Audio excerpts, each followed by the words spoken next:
Bueno, señores, damos hoy una cordial bienvenida a nuestro programa al doctor Luis Giacometti. No es la primera vez que está con nosotros, pero la verdad que nos había tenido en el abandono durante varios años, ¿verdad? No digas eso. Nuestro querido amigo Luis Giacometti es, para que ustedes sepan, es un experto en gestión de salud, organización, implementación de sistemas de salud. Tiene una dilatada experiencia en todo este campo, habiendo trabajado incluso con organismos internacionales como el Banco Interamericano de Desarrollo, creo que OPS también. Sí, señor. ¿Verdad? Y su tierra natal, Colombia, pues ha sido la madre de la seguridad social para todos nosotros, nuestros países latinoamericanos, podríamos decirlo así. Nos los hemos robado un poco aquí en nuestro país ya de hace un tiempo. Está dando asesoría a importantes empresas y en especial hay una RS que me es familiar y a la que aprecio mucho y que se ha convertido en uno de los ejemplos de eficiencia. Yo creo que tiene mucho que ver con la presencia del doctor Giacometti ahí, que es ARS Futuro. Pero vamos a aprovechar hoy la presencia del doctor Giacometti aquí para hablar sobre temas generales e importantes de nuestro sistema de salud. Ante todo, bienvenido de nuevo, asegure su salud, mi muchas querido. Muchas gracias, Rafa, muy amable por tu invitación. Y no te tenía olvidado, no me hagas quedar mal delante de las cámaras. No, para nada, en absoluto. No, yo sé que te sacan el jugo, ¿verdad? Que la agenda es complicada. Estamos un poquito ocupados. Yo sé, me consta. Pero mira, te voy a comenzar con una pregunta que nosotros aquí, los dominicanos, quizá ese término ya lo habrás escuchado, decimos que es un buscapié, sí, es uno de esos fuegos de Navidad. Y ha sido una tradición en este programa, pues, hacerle ese tipo de preguntitas calientes a todos nuestros invitados. Yo voy a comenzar por preguntarte, si tú la semana que viene, por decir un día cualquiera, fueras nombrado como ministro de Salud de la República Dominicana, ¿qué tú hicieras diferente a lo que se está haciendo ahora? O en otras palabras, ¿cuáles serían las medidas más importantes que tú crees que deberías implementar al asumir el Ministerio de Salud? Bueno, Rafael. Primero que todo, buenas noches. Muchísimas gracias por tu invitación. Buenas noches a todos, a tu teleaudiencia, que siempre es tan fiel a ti y a tu programa. Definitivamente, ante ese hipotético escenario que tú me colocas sobre la mesa. Muy caliente. Muy complicado, la verdad. Pero mira, yo te podría decir una cosa. Cualquier persona que asuma un cargo de ese nivel de responsabilidad para con el pueblo dominicano, lo primero que todo tiene que pensar en la atención primaria. Yo creo que una de las medidas que cualquier responsable o ente rector del sistema sanitario en cualquier país del mundo debe tomar con mucha seriedad y con mucha prontitud es desarrollar verdaderamente el primer nivel de atención y la atención primaria. Porque la evidencia está ahí, la evidencia es clara, no hay necesidad de inventar la rueda. Los países que tienen los mejores sistemas de salud en el mundo entero, que no necesariamente son todos países desarrollados, hay países en vías de desarrollo que también tienen excelentes sistemas de salud, o por lo menos muy bien organizados, le han apostado fuertemente al desarrollo de la atención primaria. Luis, te interrumpo un momento porque me gustaría que tú le explicaras brevemente a nuestra teleaudiencia qué es atención primaria. Correcto, bueno.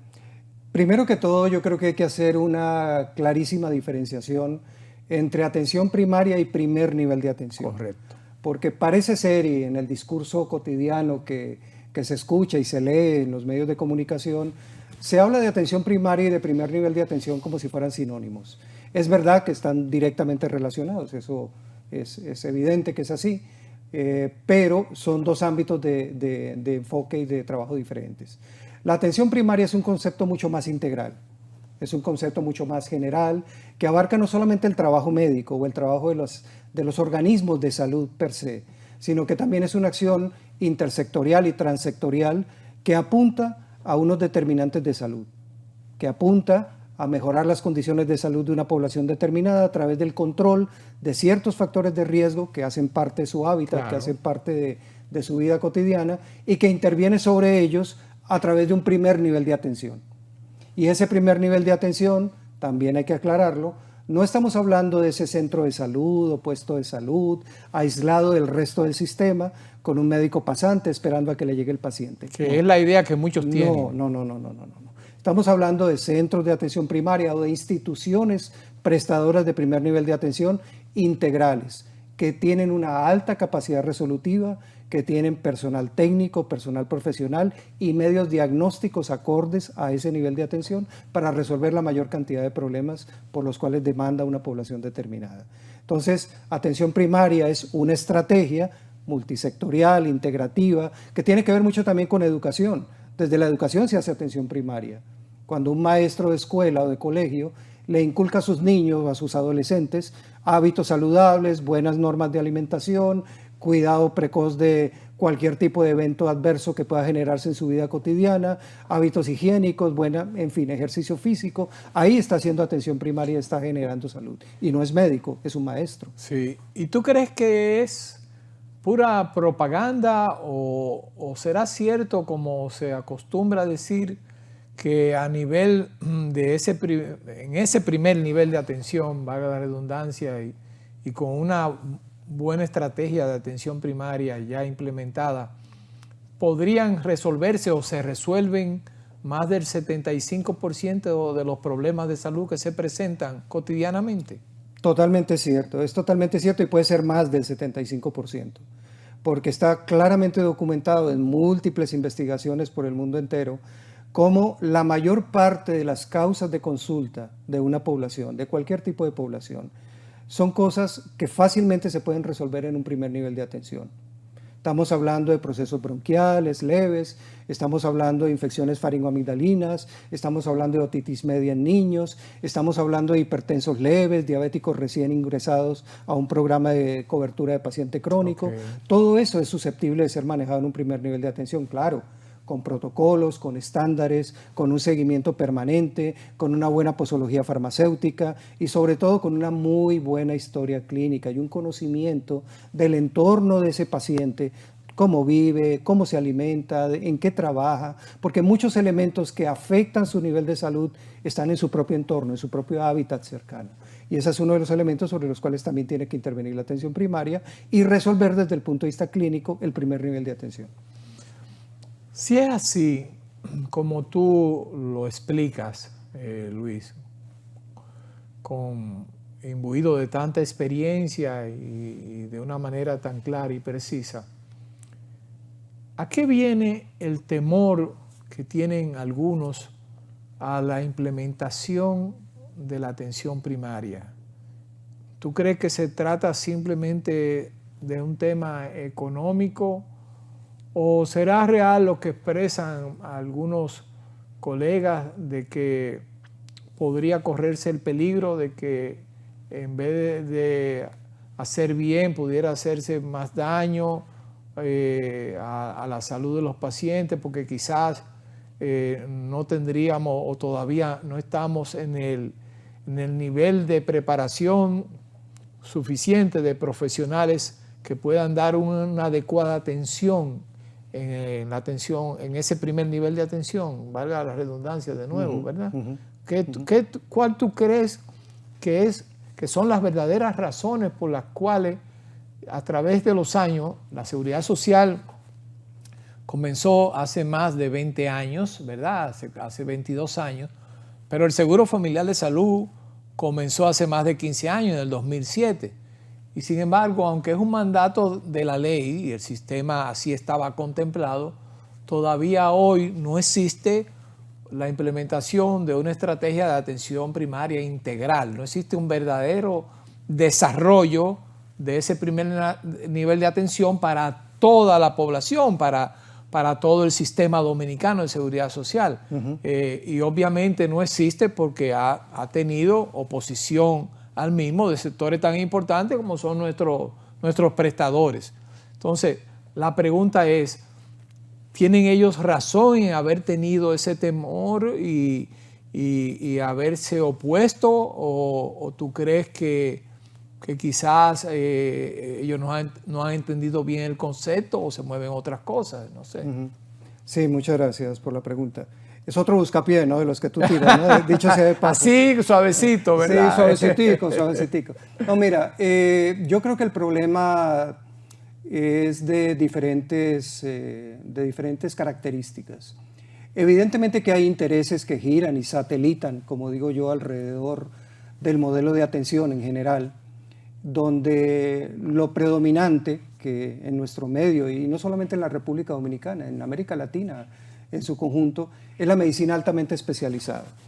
O sea, nuestro modelo de salud, nuestro modelo médico, llamémoslo así, herencia del informe Flexner de comienzos del siglo pasado, Sí. que ya tiene más de un siglo de vigencia, sigue estando vigente hoy en la mente de nuestros estrategas del sector y por otro lado también de nuestros colegas y prestadores de servicios, porque es el modelo con el cual nos han formado a todos. O sea, exacto. Es el modelo con el cual nos han formado a todos. Esa es la verdad. Y por ende, podríamos decir que viene de fábrica. Es un sesgo que viene de fábrica, que no es ni bueno ni malo, sino que existe y hay que saber manejarlo.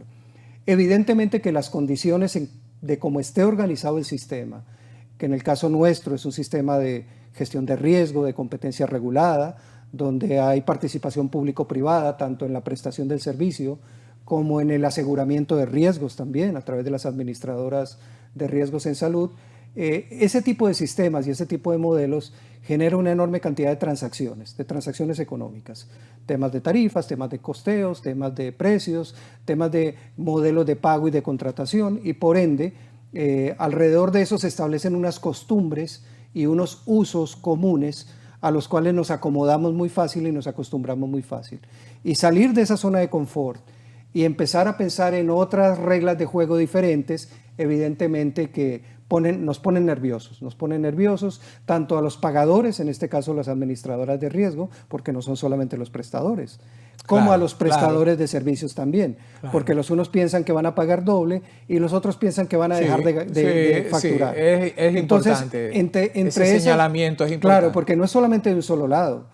También el temor o llamémoslo así como un poco la incertidumbre que genera es, bueno, ¿y qué nos asegura a nosotros que ese afiliado nuestro que está ingresando por la atención primaria no va a dar un salto y va a volver donde su especialista habitual y voy a terminar pagando por un lado más claro, y pagando por el otro? Sin por que lo se mismo. traduzca necesariamente en una mejoría de la salud del paciente. Y sin tener un control de circuito, porque Exacto. es que no hay control del circuito. Sí, porque no va a haber contrarreferencia. Exacto. Entonces, al final, y para cerrar un poco la respuesta, yo creo que tiene que haber un pacto, unas reglas de juego claras, donde nos sentemos todas las partes y definamos las reglas de juego de cómo va a funcionar ese modelo.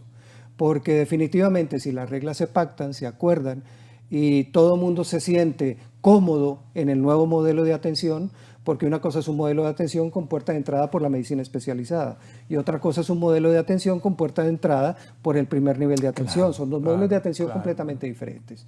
Y cada uno va con reglas de juego distintas, mecanismos de pago diferentes, contratación de servicios, incentivos, mecanismos de regulación, de control, de indicadores de desempeño y de resultados, y por ende esas reglas de juego hay que acotarlas y alguien tiene que liderar ese proceso. Mira, yo quiero que lo dejemos ahí mismo, Luis. Te voy a pedir permiso un momentico para cumplir brevemente con unos compromisos, pero es un tema muy interesante y cuando volvamos de esta pausa quiero retomarlo ahí para hacerte una pregunta sobre ese punto. Así que volvemos en breve aquí en Asegure su Salud.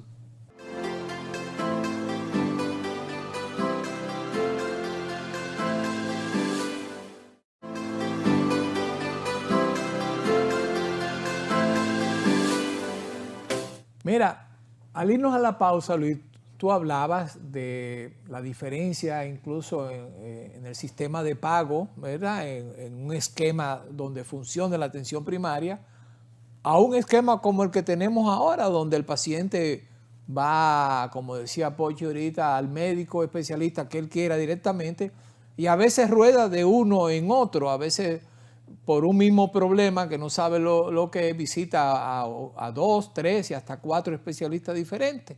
Eso es algo muy común que lo vemos. Pero por eso mismo quiero preguntarte, Acabamos de salir, o no hemos salido todavía, yo diría que estamos en una pausa técnica, de uno de los eternos conflictos que ha tenido nuestro sistema, que es el conflicto de las ARS versus prestadores o prestadores versus ARS por el asunto de los pagos de honorarios, la subida que siempre se reclama, el ajuste de los honorarios médicos, etc.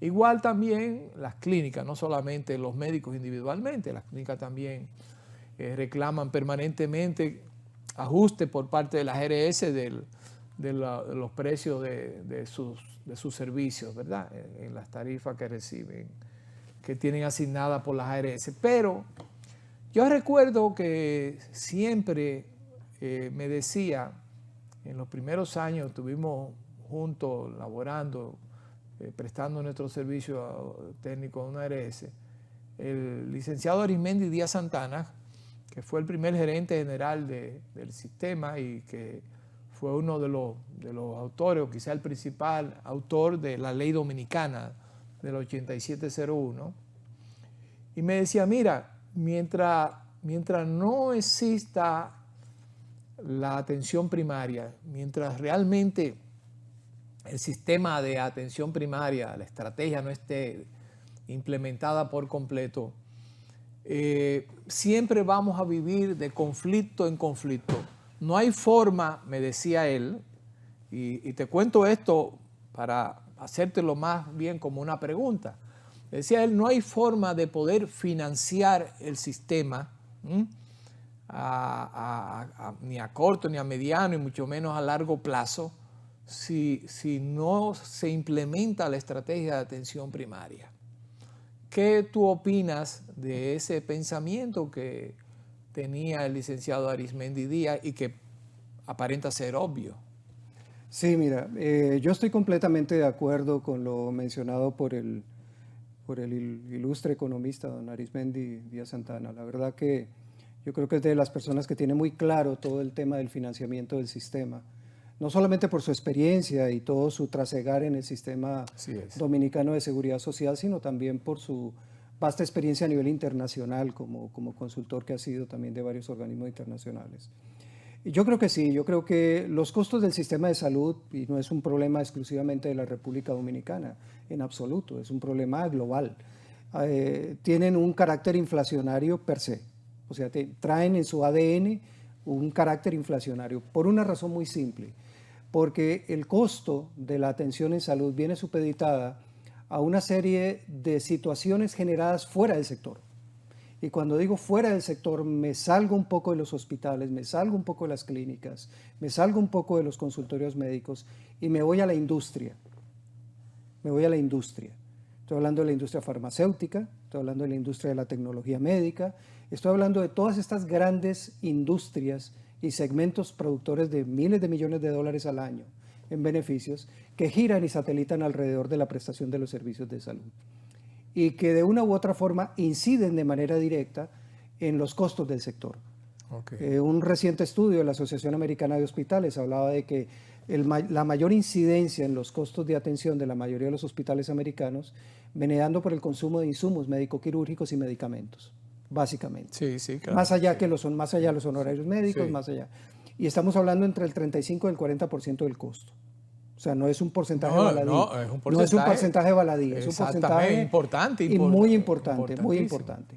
Entonces, llamémoslo así, este peso y esta capacidad de injerencia que tiene el sector tecnológico y la industria de la salud, lo que se denomina comúnmente la industria de los servicios de salud, incide, quieras o no, en el modelo de atención e incide en las decisiones clínicas y en las decisiones de la microgestión. Y no porque necesariamente el profesional de la salud tenga un interés X, Y o Z por favorecer. No me refiero a eso. Me refiero a que es tan abrumadora la carga de información, y más hoy, en un mundo totalmente digitalizado, que le llega al profesional de la salud de nuevos medicamentos, nuevos insumos, el último catéter, el último recurso tecnológico para poder visualizar en 4D una imagen de un órgano determinado para poderlo intervenir quirúrgicamente de manera adecuada, whatever, en fin, infinidad de ejemplos que podríamos dar acá, que que de una u otra forma el criterio profesional, el criterio médico está directamente vinculado a ese tipo de también de intereses de promover esas tecnologías, cosa que en muchos casos es totalmente benéfico para el paciente, pero no en todos es exactamente igual. Entonces, al hablar de esa escalada de precios o de esa escalada de costos, es un costo absolutamente irreversible. La inflación de la salud está por encima de la inflación promedio de la economía global del índice de precios de consumidor. Eso se sabe coloquialmente y cualquier economista lo tiene absolutamente claro. La inflación que genera el sector salud está por encima, 2 o 3 puntos, de la inflación media del sector, de todos los demás sectores económicos. Y eso incide directamente en el desarrollo de la tecnología. Países como Japón o Estados Unidos producen miles de patentes al año, Sí. solamente de productos biotecnológicos. ¿Qué capacidad tenemos los sistemas de salud de absorber toda esa cantidad de innovación? Eso te iba a decir, y eso todo luce indicar que eso seguirá en aumento cada vez más. Y seguirá en aumento, y ahora muchísimo más, con el advenimiento de toda la inteligencia artificial, con el ChatGPT. Ahorita quiero que hablemos de eso. Antes que tú te vayas, esos quiero son que otros hablemos 5 pesos. un poquito de eso, porque eso es. Pero mira, antes de meternos en eso, yo te quiero preguntar algo. Yo sé que quizá tú por un tema de discreción no quieras hablar mucho de tus actividades privadas ahora, pero yo quiero hacerte una pregunta específica sobre una ARS que yo sé que tú asesoras y que me choca, tiene algo especial que a mí me choca mucho. Bueno, y valga la propaganda para nuestros amigos de ARS Futuro, ¿verdad? Aunque no nos están dando apoyo, pero nada, tenemos que decir las cosas como son. Como nosotros vivimos metidos en todo esto de seguridad social y revisando todos los días las estadísticas, tenemos que hacerlo para poder estar al día con ustedes.